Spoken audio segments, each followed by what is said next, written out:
आगे माई नेहवा सखी चुनरी चढ़ाबै छै ना कि आगे माई नेहवा सखी चुनरी चढ़ाबै छै ना कि आगे माई मधुआ सखी गीतिया सुनाबै छै ना कि आगे माई मधुआ सखी गीतिया सुनाबै छै ना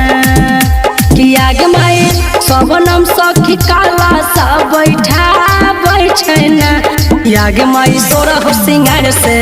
मैया जी सजाबै छै ना कि आगे माई मधुआ सखी गीतिया सुनाबै छै ना।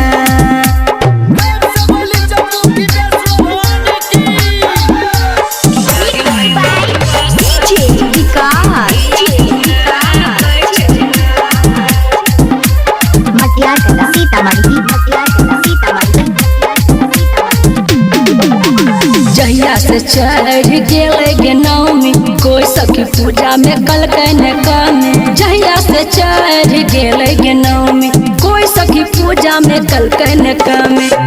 कि आगे माई सब सखी संग में मन लगाबै छै ना कि आगे माई सब सखी संग में मन लगाबै छै ना कि आगे माई मधुआ सखी कि आगे माई मधुआ सखी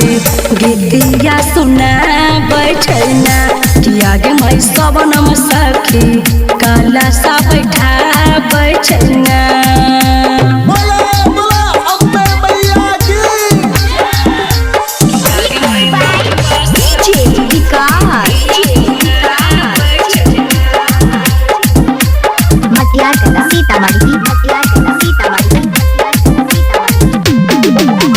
माथा में बुनले छै लाली चुनरिया नाचे जगराता में माई दुवरिया। माथा में बुनले छै लाली चुनरिया नाचे जगराता में माई दुवरिया। हो राइटर सरवन रोहित अड़हुल फूल चढ़ाबै छै पूजा पाठ कराबै छै ना